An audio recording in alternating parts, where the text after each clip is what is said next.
guys, welcome back. So in today's video I'm going to talk about what exactly I do in media. But first things first, I trained as a TV program producer, but I did not get a job in media immediately. I really struggled, and we're going to look at the struggles I went through. I almost gave up actually, and I started working as an M-Pesa attendant. So this journey is just going to show you what exactly happened. Sometimes we might not follow the same journey as other people. Different journeys vary, but it eventually gets us to where we want to be. But after all, I have worked in radio, I have worked in TV, I have worked as a newspaper correspondent, and I have also worked in a media school, what I do currently.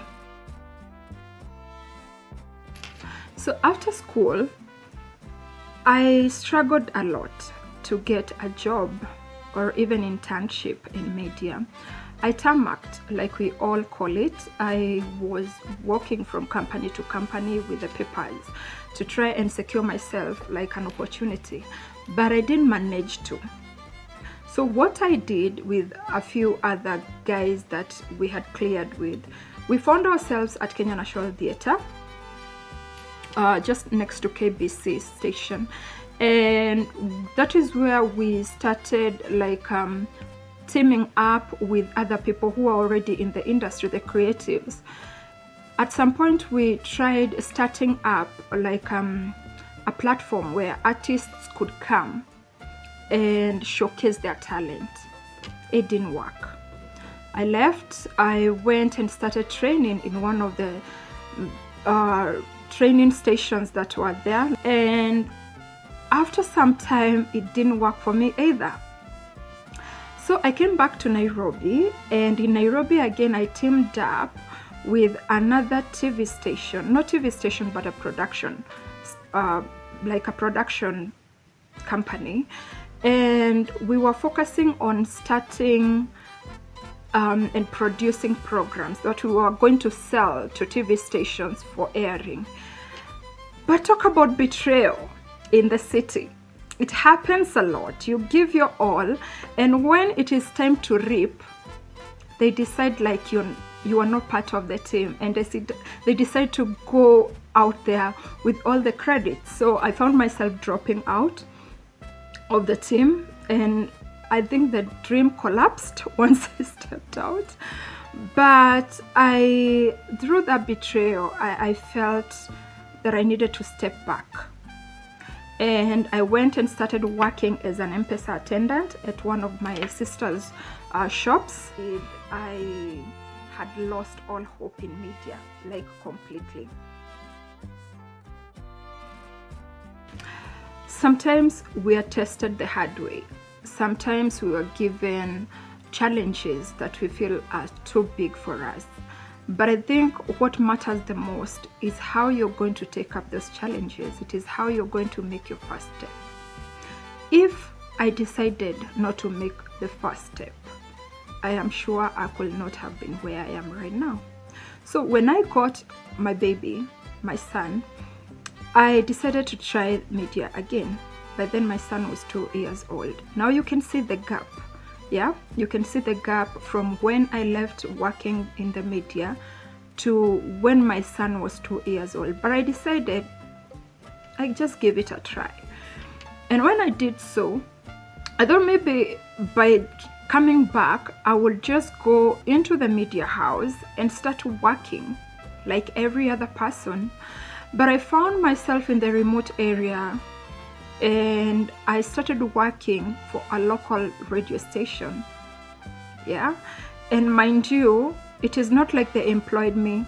No, this is how it happened. One of my aunties hooked me up with one of the correspondents in a local TV station who was working in one of the counties, and she asked him to train me on how to go about working in media again. So I found myself leaving my son at home and going all the way to Narok County. It's one of the counties in Kenya. And this person and his family, they accommodated me. Yeah, and in between accommodating me, he started taking me out to the field, and I could see how they're learning. Yeah, humbling yourself, learning, and getting where you are supposed to be.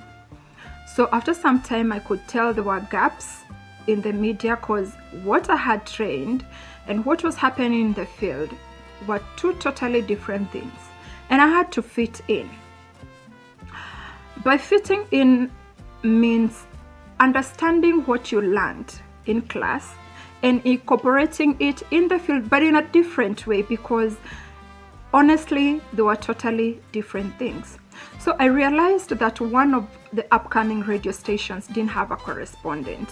And what I did, I used my network again, and I got the email to these radio stations. Mind you, they had not hired me. I was just trying out. So I started doing stories, radio articles, feature stories, and sending them directly to the email. I didn't know anyone. I didn't know anyone in that radio station, but a network had given me the email address. So I started sending the stories one by one. First of all, the first one didn't air. The second one didn't air. The third one didn't air, but I didn't give up. I sent the fourth and the fifth. The sixth one aired. And you can imagine the joy I had when I had my story on radio for a company that I didn't know anyone, a company that had not hired me officially. So after that, they started airing my stories more frequently. It was joy.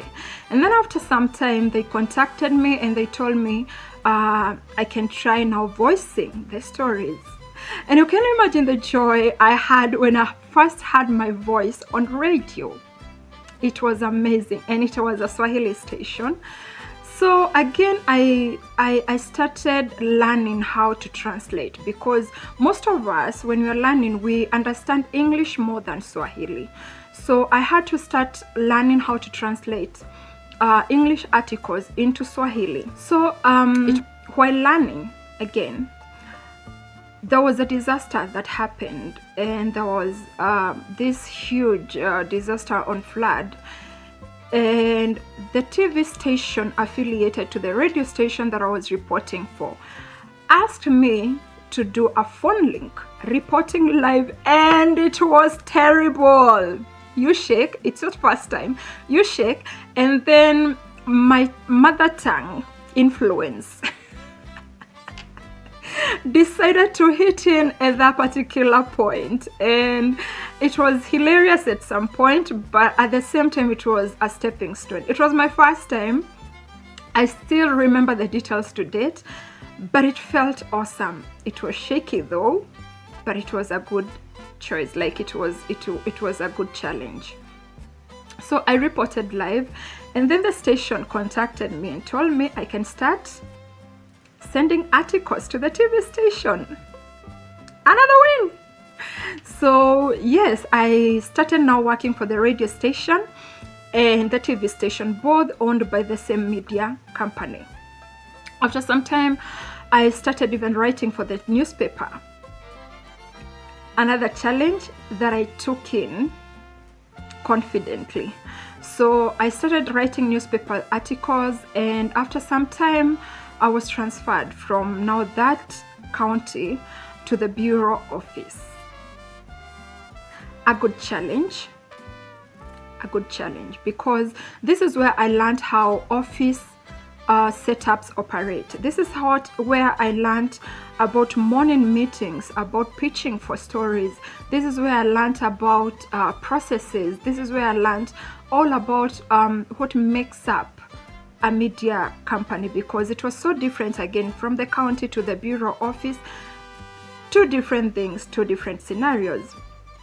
So I started off, and after some time I felt like I needed a new challenge, and this TV station was coming up, owned by an NGO, and I decided to try out. Luckily, I was hired. And after I was hired, I started off as a camera person, went all the way to becoming the head of camera, went all the way to, we introduced convergence. Convergence is where we made the camera operators and the video editors merge and become one. In this scenario, a camera person can go to the field, shoot, come back to the office and edit, which made work easier because it made the turnaround time very short. When a camera person goes to the field and shoots, it is easy for them to edit within a very short period of time because they understand their shots, the shots they took and the flow of the story. So it becomes easier to even execute, and the quality is normally highlighted. I became the head of the merger, and then from there, the TV station decided to transition into the digital media platform, because you understand that technology came with a lot of changes, it came with a lot of dynamics, and it really disfigured the TV, the media industry.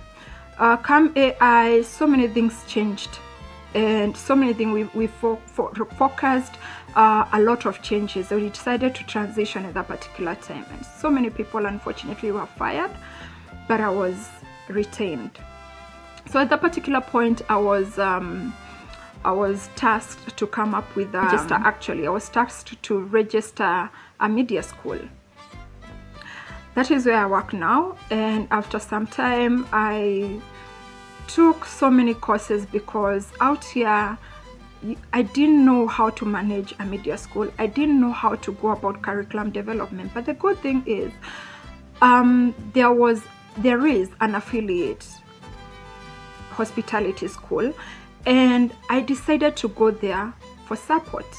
So every time I was stuck, I'd go there and I'd ask them if it is a particular department. I'd go to the person who worked in that particular department, and I'd ask for help. This should make you learn something. Never, never, never, never cease from asking for help. If you feel stuck, always ask for help. Yeah? So I would ask for help. They trained me on how to go about curriculum development, and I'm really grateful to that hospitality school, the management and the staff. They really assisted me in that direction. And right now I can confidently say that I know how the processes of managing a media school goes by. I became the training coordinator, and I know that it is not going to end here. And this is what people don't really understand about media. Media is not a one-stop job. It is not a one-time job. It involves a whole lot of things. There are camera operators, there are video editors, there are graphic designers, there are anchors, there are studio operators, there are engineers, there are IT personnel. So many things go on in the media industry. And when you want to get somewhere, you need to learn. You need to put yourself out there. You need to adapt. You need to move. And sometimes you're not even formally employed, by the way. Like for me, the former TV station had not employed me formally, but they used to pay me anyway. I was a correspondent. I never got an employment letter from them, but they engaged me. But they had not employed me officially. Not in one single month did they fail to send me my dues. Yeah? So sometimes you don't really have to be formally employed. There is consultancy that you can engage in. And in my next video, we are going to break down how people in media make money, because that is where most people get confused. It doesn't matter if it is a TV station, a digital media platform, just media platforms, media industry. How do we make money? And if you're someone like who is in media, or someone who's trying out something in media, I'd like to hear your story. I'd like to know what your expectations are, especially for students. Yeah, I'd like to know what you'd like to know about the media industry. I'd like to know how you got where you are, because your story and my story are going to encourage somebody else. But one thing I will leave you with is that it doesn't matter the route you're going to take. Some take short routes, some take long routes, but eventually we have to get to where we want to be. Resilience, consistency, adaptation, and passion of what you do. Keep on learning, keep on moving, don't stop at in one point, and don't lose hope.